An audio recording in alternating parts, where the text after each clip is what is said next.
Thank you, Madam Speaker. And let me just at the outset say that I'm very disappointed that we're at this juncture today, Madam Speaker.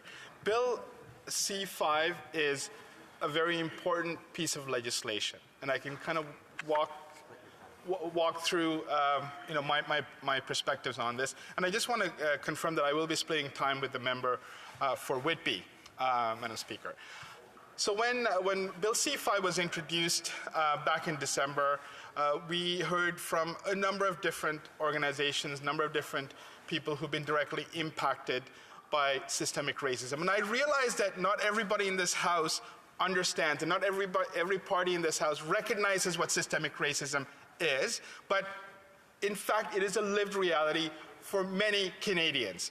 And all I have to say is, Madam Speaker, if you look at the Globe and Mail reporting for the last 3 days, you will find a very coherent set of news that talks to systemic racism, which, for example, includes 50% of women who are incarcerated within the criminal justice system are Indigenous women, whereas Indigenous people only make up 4% of Canada's population. If we look at Black Canadians, we know that Black Canadians are disproportionately represented within the criminal justice system. So this is one of the reasons why we brought forward C-5. It includes a number of mandatory minimum penalties that were struck down by the Supreme Court for its unconstitutionality. And we've also brought forward very important amendments to the Controlled Drugs and Substances Act. After several days of debate, including committee, we are at this stage right now where C-5 will be going through what's called clause by clause as of the 17th and 20th of May. We have 3 more meetings. The first of such meeting is supposed to start in about 10 minutes' time, and we'll have 2 subsequent meetings next Tuesday and Friday.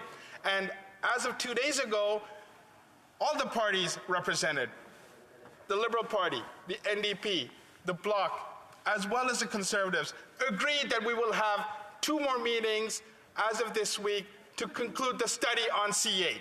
So as of next Friday, we will conclude the study. We've had so many witnesses, Madam Speaker, who came and spoke about the impacts of the criminal justice system, especially mandatory minimum penalties, on racialized people, on Indigenous people.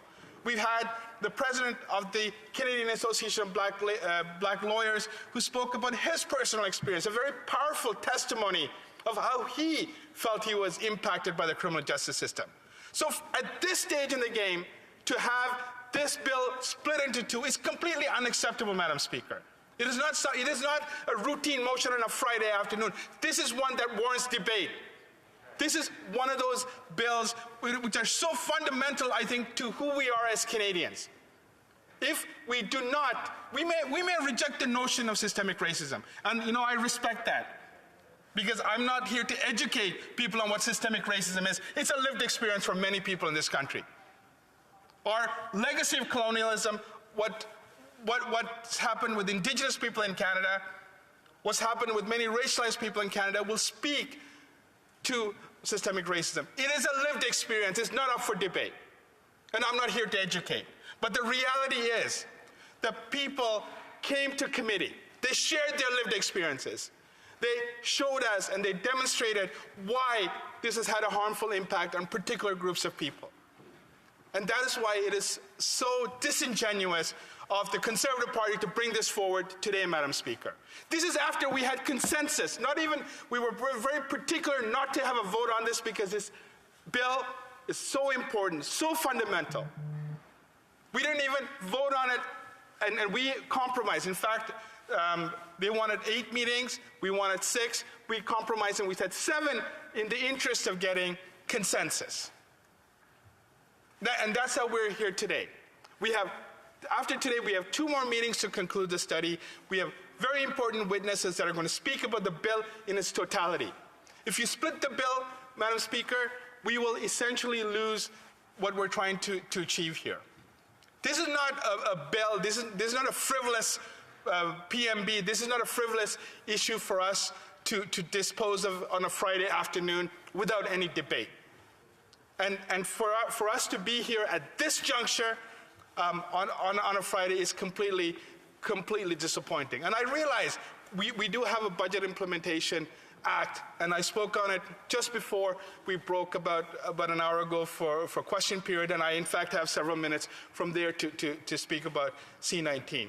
But with respect to C-5, Madam Speaker, the way this has transpired, I believe, just speaks to the fact that the Conservative Party is absolutely not ready to deal with systemic racism. It's not ready to deal with smart criminal justice policies. And if we look at places where they have implemented mandatory minimum penalties, like the United States, which was, in fact, at the height of it, had the most number of mandatory minimum penalties, they too are now rejecting this notion as something that impacts racialized people in the United States, particularly black communities in the United States. So today we have an opportunity in Canada to address this issue in a very meaningful way, in a balanced way. While I know that C-5 may not have gone far enough for many, it is one that fundamentally will change the criminal justice system. Make sure that we have smart policies, one that ensures that people are able to, if there's no serious, if they don't pose a danger to the public, they're able to continue their sentence in a community with supervision. They're able to get the right supports in order to continue with their lives, so that they're not disrupted. Their lives are not disrupted. They're not in a maze of criminality amongst those who are in prisons. This is very smart and balanced criminal justice policy, one that I believe that Canadians want us to embrace, one that I think has for far long impacted vulnerable communities, Madam Speaker. And I believe that splitting of this bill will be fundamentally wrong. It'll be the wrong approach. And in fact, I would say it would be a complete failure on the part of this House to address something that has been so pronounced in our country.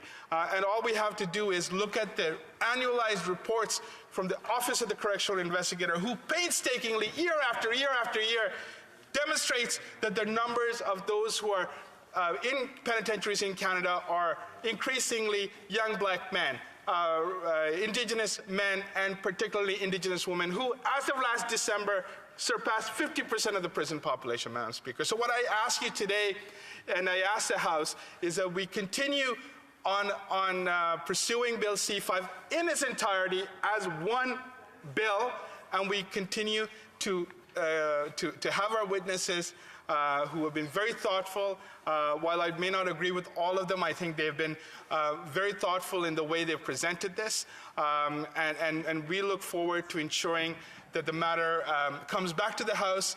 And I welcome the opposition to have a robust debate on this, continue the debate on C-5 that we had earlier this year, and be able to come to hopefully a consensus, if not a vote, that can make sure that the bill passes through this House and the Senate, Madam Speaker. Thank you.